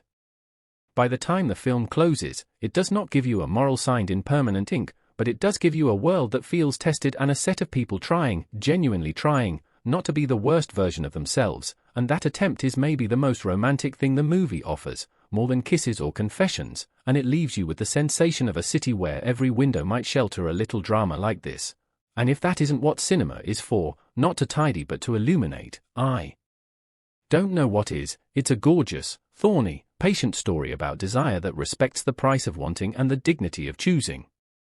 Consider this my invitation to step into it if you've ever wondered whether you're allowed to feel what you feel and still be a good person, if you've ever felt your heart lunge at something you didn't plan, if you've ever considered that the bravest thing might not be running toward or away but standing in place long enough to hear the quiet sound of your life speaking to you, which this film captures with a grace that feels earned, and when the credits roll, you may not move right away, not because you're stunned but because you're still listening, which is the mark of something that reached you honestly and left you a little rearranged, and if that's the kind of cinema you're chasing, Hasrat Terbendung is a night worth spending. There's a scene I held back earlier because I wanted to let it echo a little before I named it, the kind of scene that doesn't announce itself with a crescendo or a crane shot, just a corridor lit the way real corridors are, too bright in one patch, too dim in another, and Amora lingering in that in-between where the air feels just slightly cooler on your skin. And this is where the film puts its full thesis in her hands without any monologue to carry it. Because she glances down at her phone. Sees a name we know by now is both gravity and weather, and she pockets the device like a secret she can't afford to keep and can't bear to lose, and in that tiny gesture the movie tells you what it's been about the entire time, not choosing between good and bad but between two kinds of honesty, the honesty that keeps your promises to others and the honesty that keeps your promise to yourself. And I swear the camera's small drift as she breathes is a whole sermon wrapped in a sigh, because Hasrat Terbendung is allergic to big speeches that simplify, it loves the texture of a minute when your head is louder than the world, it trusts the audience to read faces, and if you're willing to watch without waiting for a neon arrow to tell you where to look, this movie will reward you with moments you'll remember the next time you're standing in your own corridor with a decision burning your palm, and I think that's partly why people are still talking about it. Not in fandom squeals, but in those quiet after-dinner tones you use when you're trying to figure out why something got its hooks into you. Let's talk about that on-air choice I teased, in a way that won't ruin the experience but will let you feel the tremor, because radio is a stage where confession can masquerade as performance and vice versa, and Amora is a professional who knows the difference, yet one midnight hour the distance collapses, a call a story lands too close to home, and she does what she's always done, she responds, gentle and clear, except this time the words double back. They apply to someone specific in her life and aren't just radio wisdom floating out into the ether, and the next day it isn't that the city explodes, it's that the whisper machine starts, 3 colleagues heard it one way, a neighbor clocked it without naming it, Uni texts a single question mark followed by a heart she deletes, and in that mutter the movie shows how small remarks travel in a community where everyone knows your last name. How content is a thing but consequences are still older and sturdier, and there is a check-in. With Pramudia in the glass office with the scuffed floor where they speak in the careful language of liability and care, he mentions the delay button, she mentions the human cost of being a public confidant, and somewhere in there is a soft admission that these jobs, the ones that make you visible, will inevitably turn your life into a story you don't entirely control, and I love that the scene isn't punitive, it's just honest. A conversation between two professionals trying to steer between ratings and responsibility, a wedge of modern life carved cleanly enough to see the grain.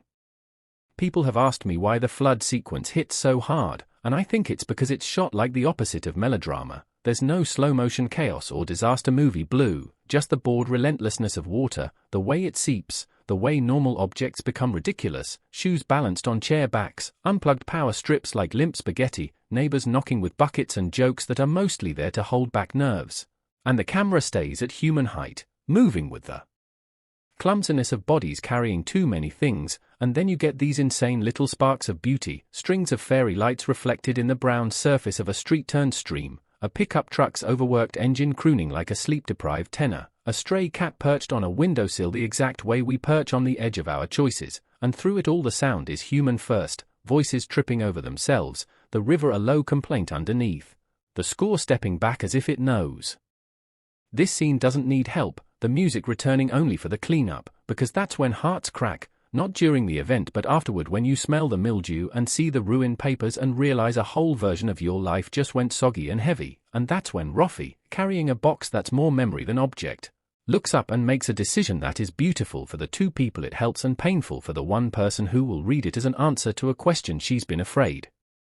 to ask, and the movie is so decent about leaving us the space to interpret it, it doesn't stamp a conclusion on it, it lets us live with the ambiguity like adults. I've been thinking a lot about Beamer because it is so easy for films like this to turn the fiancé into a traffic cone with a face, a symbol you sidestep on the way to intensity, but here he's crafted like a whole person, and maybe that's why the discomfort of watching him is mixed with respect. He's the guy other people like because he's easy to like, he keeps his promises, he notices when your bike chain needs oil. He has an aunt who loves him and a sense of humor that plays well in living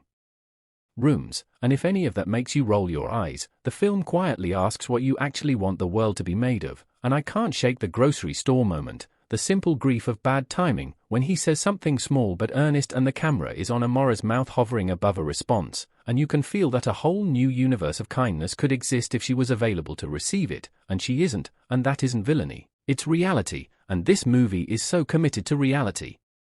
It might as well have an oath of office, and later there's this low-key devastating shot of Beamer sitting in his car, engine off, trying to remember the words he meant to say, and the silence is so complete you could chalk it on a board, and I think that's the first time I felt my own lungs obey the rhythm of the film as if it had marked me, and that's not me being dramatic, that's the body responding to truth on screen. Uni, bless Uni, is the person I imagine a lot of viewers have in their corner, the friend who can give you the hard version of the truth but also knows when to deliver it wrapped in a joke so you actually swallow it.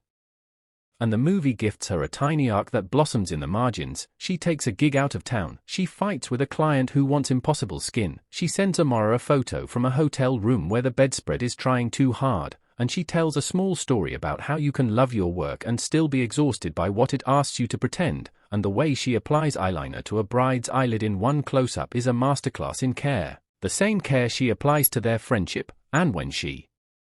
returns for the balcony scene where they look out at the block like commanders surveying a gentle war, the air between them is full of the new knowledge that Amora might make a choice Uni can't endorse but will have to honor, and you feel the line between enabling and supporting drawn without a speech, just in where Uni stands, literally stands, in the frame, close enough to catch if someone falls, far enough to make it clear she won't push.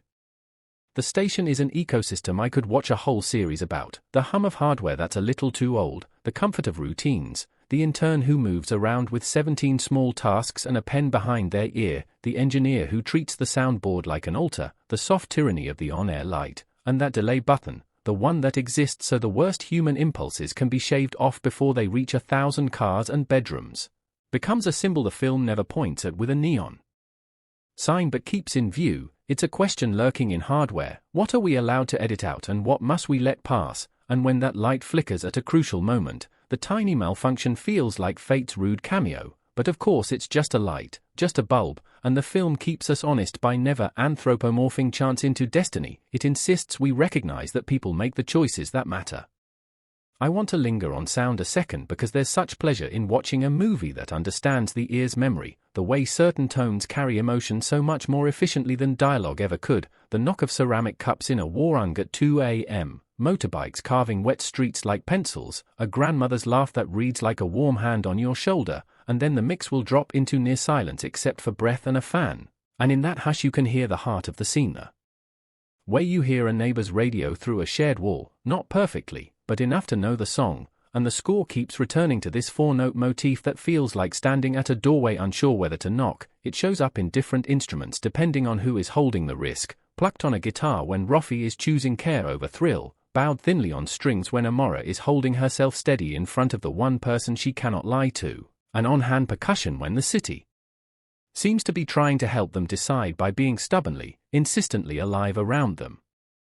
For those curious about the camera's choices in moments of anticipated intimacy, there's a decision here I wish more films would make, to withhold the thermal close-up and instead sit across the room and watch, to let bodies be bodies rather than vehicles for moral messages, and it creates this extraordinary dignity in the potentially messy. You feel the gravity of proximity without the filmmaker needing to press your nose against it, and my favorite shot in this category is perversely the one that watches a window, not any faces, because the glass fogs with the difference between indoor warmth and outdoor wet, and two silhouettes shift behind it, not in a way that screams anything, just in a way that says proximity. It's elegant, it's kind, and it lets the audience make eye contact with their own thresholds rather than get lost in a vision they can either judge or applaud without introspection. There's a whole ethical conversation running sotto voce through the film about who gets to tell which stories and how, and the fact that Amora's voice is both her livelihood and her vice is a gutsy complication the film leans into without wringing its hands, and I was grateful for how it renders the online aftermath when lines blur. It's not a scandal montage with headlines and pinging phones, it's smaller, a cousin's text that isn't subtle, a colleague's double-meaning joke, a caller who slips, a comment into a request, ordinary intrusions that add up to the new terms of living, and the movie asks the question I think we're all figuring out still, how to be a person in public who's allowed a private life, and it doesn't answer it with a TED Talk, it just dramatizes the cost of failing to respect that line and the grace of people who love you enough to maintain it for you when you can't. Rafi's sister deserves her flowers here, too, and the film gives them to her without turning them into a bouquet thrown at a plot point. There's a brisk, beautiful scene where she opens her exam results with the calm of someone who has done the work, and Rafi, who has not cried since his father died, tears up in a way that's private even though we're watching, because he's proud and terrified of what comes next, and she, bless her, uses the moment not to bask but to talk to him like an equal. To say that love isn't a pass for not thinking things through, and she doesn't specifically mean his late-night life with a certain radio show, but also she totally does, and the movie lets the sibling dynamic breathe all the oxygen it needs, because if you're not rooting for both of them by then, you're made of marble. For the folks who want to know about the ending without me ripping it open, I can say this, the film ends in motion, not in a freeze frame, in the ordinary activity of work, in a morning that isn't a rebirth but a continuation, and it trusts that the real victory is not a kiss or a breakup or a wedding but a small internal alignment in which someone has decided what they won't do anymore and what they will, and the camera, which has always been patient, stays patient, watches an action that would be nothing in a synopsis but means everything if you've been paying attention, and the last sound you hear is not a dramatic swell, it's a station ID sliding into a gentle night theme, and then the everyday noise of the city reclaiming itself, and I left feeling less like I'd been told a story and more like I'd been allowed to witness a patch of life, and I will take that over a tidy twist every time. What's been so striking in the week since release is how people keep deeming their own corridors, their own rivers, telling me about small choices they made that nobody would ever write a song about and how this film gave those steps dignity, and that's the trick, that's why it matters, it shifts what counts as dramatic, it recalibrates our hunger for spectacle back to the level where we live, and there's a quiet power in that. The same way a radio show that never goes viral can still be someone's lifeline at 3 a.m., a companionship that doesn't need the world's validation to be true.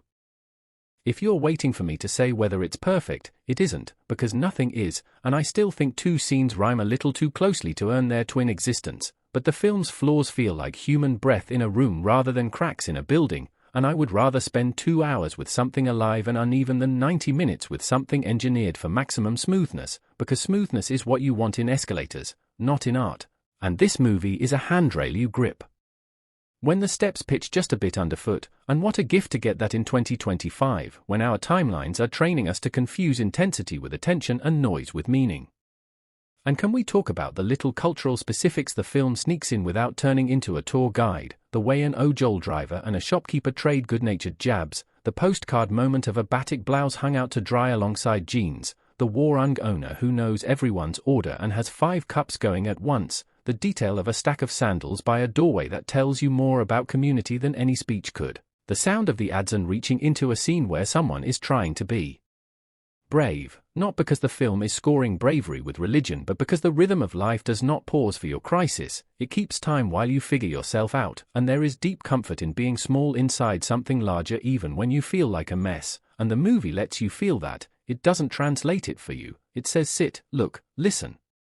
There's a low hum of comparison discourse around this film and other quiet relationship dramas, and I want to sidestep that because I think it deserves to stand without being slotted, but I will say this, the director's control over framing and the patience with which sequences unfurl put it in conversation with a cinematic line that values the everyday, and the performances feel like they've been rehearsed as human behavior and then left alone, not over-manicured, and the effect is an unforced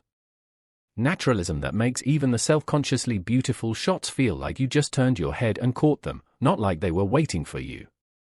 If you've ever worked night shifts or lived in a Costco's or spent a season of your life having conversations in stairwells because rooms felt unsafe for truth, you're going to feel seen by how this movie treats liminal spaces, the in-betweens, because those are where life happens for so many of us, and the film refuses to shame that life as incomplete, it honors it by shining light on it long enough for a rhythm to emerge. A routine that might be exhausting but is also a kind of survival, and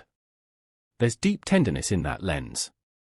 I'm aware there's a crowd that will watch this and say why not just make the right choice and be done with it, and the film, with every frame, offers the same answer, because right is not always the same shape for everyone, and because it's one thing to name your values and another thing to move your body through a world that will resist you in 1,000 small ways you can't predict. And maybe the best we can do some days is not to be heroic but to be faithful to the truth we've finally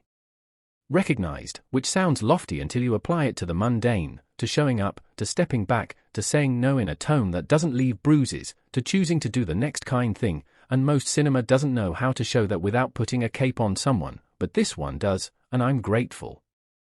In the end, what lingers for me isn't the who ends up with whom speculation that would power a lesser film's afterlife, it's the way a city can be both witness and accomplice to your becoming, it's the way a radio show can fold into your circuitry and make you feel less alone even as it nudges you toward a risk, it's the memory of a palm pressed lightly against a window as if that glass were the boundary between one life and another, and the catching in my throat when a young woman reads her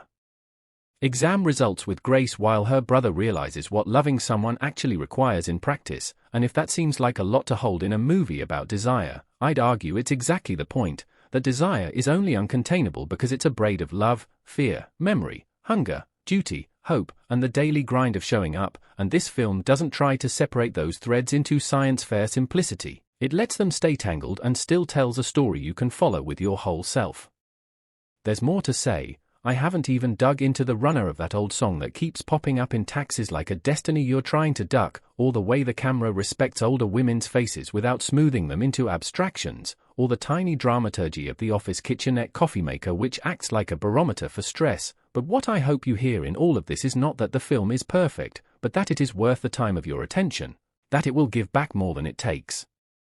If you meet it halfway, that it will make the next night you can't sleep feel less like a failure and more like a place you can inhabit with company, and if that's not a gift, I don't know what is, and as always, I'm here in the echo after the credits, still talking, because the conversation is where the film finishes its work and passes it to us, and maybe, if you're willing, we can keep it going right now. I keep circling back to that old song that sneaks into the movie like a stray cat, never announced. Just there when you're least prepared, a melody you recognize from taxis and weddings and those slightly too loud neighborhood karaoke nights, and the way it threads through Hasrat Terbendung is the kind of sonic sleight of hand that makes a film feel like it's eavesdropping on real life instead of staging it, because each time the song appears the scene takes a half step sideways, as if memory has slipped its hand into the present, and that shift is everything. It turns a coffee run into a reckoning, a commute into a conscious act, and the last time it shows up, tucked under a scene that looks like nothing on paper, it plays softer, almost embarrassed that it's back, and in that hush you can hear the way desire and tradition sometimes wear the same tune and just change the lyrics depending on who's listening. And speaking of coffee, I promised I'd talk about the station's kitchenette because no object is as petty and as profound as the coffee maker in this film. It is a petty tyrant that only sputters when tempers rise and only purrs when there's a truce in the air, and the camera treats it like weather, cutting to the drip and hiss the way older films cut to storm clouds, not for a cheap metaphor but for rhythm, for a reminder that the engine of work keeps chugging regardless of anyone's personal apocalypse, and there's a shot, blink and you'll miss it, of Amora wiping a ring of coffee from the counter with the sleeve of her sweater, and it's placed so that if you're inclined to overread, "Hello, it's me," you can see in it the quiet way she has always cleaned up after other people's messes and her own, a habit that is a kindness until it turns into a trap, and the film never moralizes that, it just shows her doing it and lets you feel the tug. The costume work, for those who notice how fabric speaks, is smarter than it looks, because this isn't a runway of symbolism, it's wardrobe with the lived-in dignity of repetition. Rofi's jacket with the stubborn zipper that never quite behaves is a running joke that also says more about the tensile strength of his life than any monologue could. Amora's rotation of practical dresses and late-night cardigans tells you where she's decided to spend her resources and where she refuses to. Beamers. Immaculate shirts fold like origami under pressure, neatness as a belief system, and the auntie's batik is a quiet wall of authority, not because they're villains but because their patterns carry decades of learned certainty, and every time a wrist turns or a hem floats, the camera is ready to read it without lingering too long, because linger would be thesis, and this film loves evidence more than explanation. You know that moment on a re-watch when a throwaway line from early on suddenly vibrates with consequence, like a plucked string still ringing 2 hours later. This film is built of those, so yes, the first time you're in it for the ache and the anticipation, but the second time through the structure reveals itself like a map drawn in invisible ink, and what looked like casual city texture is actually a series of small rehearsals for bravery. A bicycle bell here, a knocked glass there, a rye. Aside from Premudia about boundaries that plays like office humor until you realize it's the thesis set to elevator music, and that rewatch value is what delights me because it means the film respected you enough not to spoon-feed, it trusted you to come back with your own little flashlight and find more. There's a cluster of moments about language that I can't stop thinking about, how the way people address each other shifts in the film as intimacy waxes and wanes, the tiny adjustments in register that tell you what a relationship can hold in that minute, and even if you're living in subtitles, the intention peeks through, a courtesy turning into closeness, a closeness pulling back into politeness like a curtain half drawn, and the translators do something nimble to let you feel the temperature change without flattening the culture, a rare kindness that keeps the film's emotional grammar intact across languages, and in a movie about voice, about how we use words as lanterns and camouflage, that finesse matters.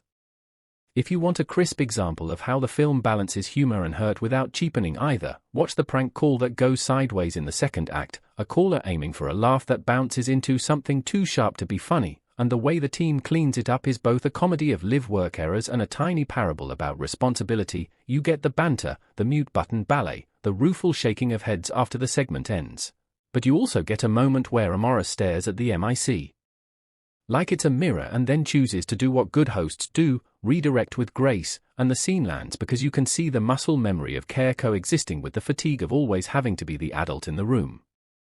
I mentioned earlier the quiet ethics thread about not turning life into content, and here's where the movie really sings on that point, not by issuing a blanket condemnation or a triumphant embrace, but by letting Amora make a small, complicated decision about a story that would be catnip for ratings and poison for a person, and you watch her hold that dilemma like a glass filled too close to the brim. You watch Premudia measure the analytics in his head and then put them down. You watch the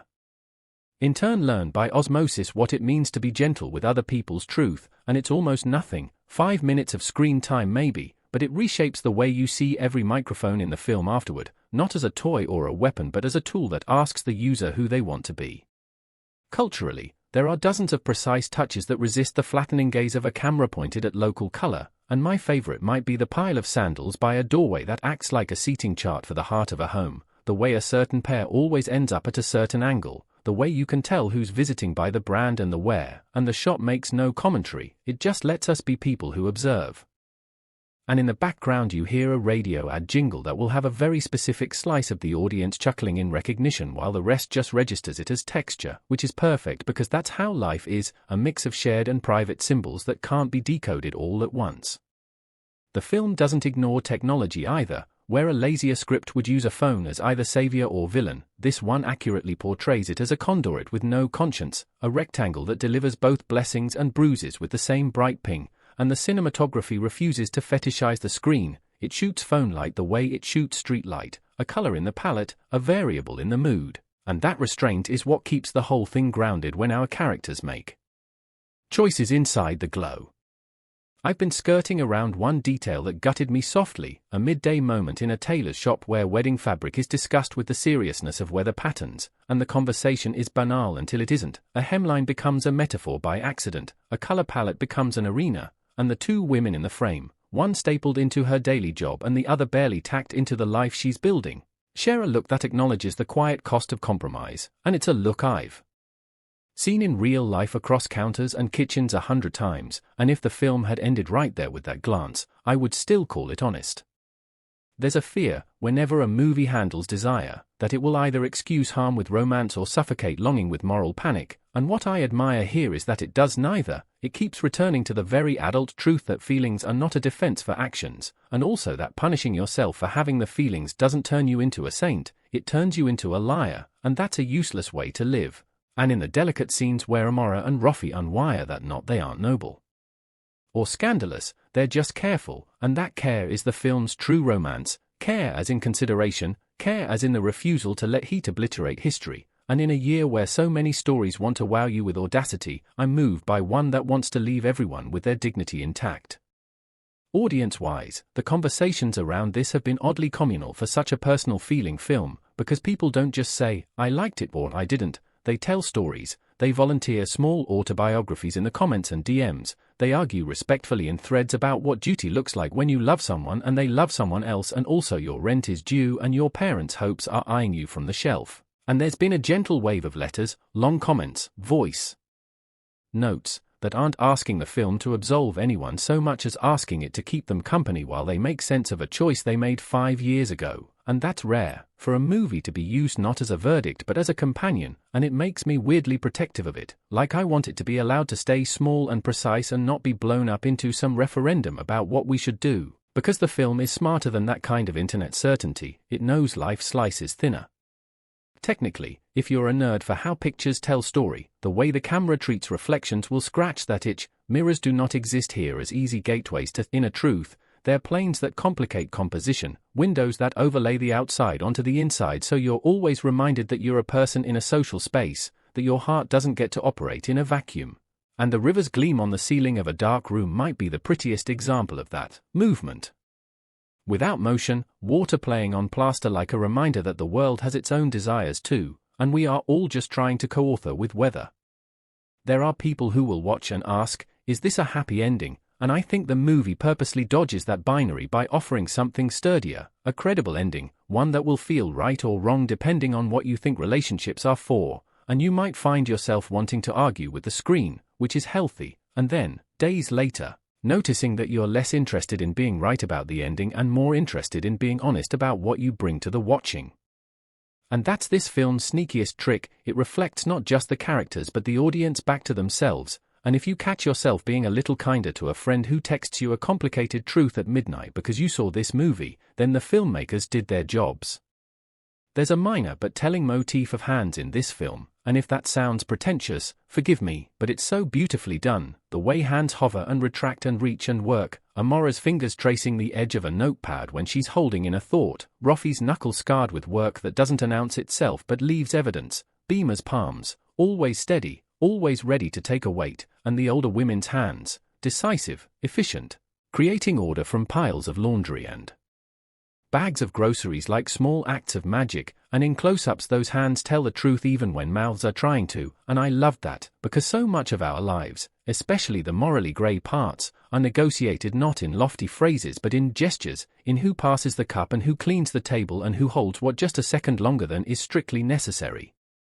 If you need a breather from the heavy, the film gracefully provides it in slices that genuinely feel like the city taking care of you, a midnight bowl of noodles eaten too fast, a junky joke on a bus that lands, a neighbor's passive-aggressive in the form of a casserole that actually tastes amazing, and those tiny delights are more than palate cleansers. They're the argument that joy cohabits with problem-solving, that we are never only our hardest days. And this is exactly why the conflicts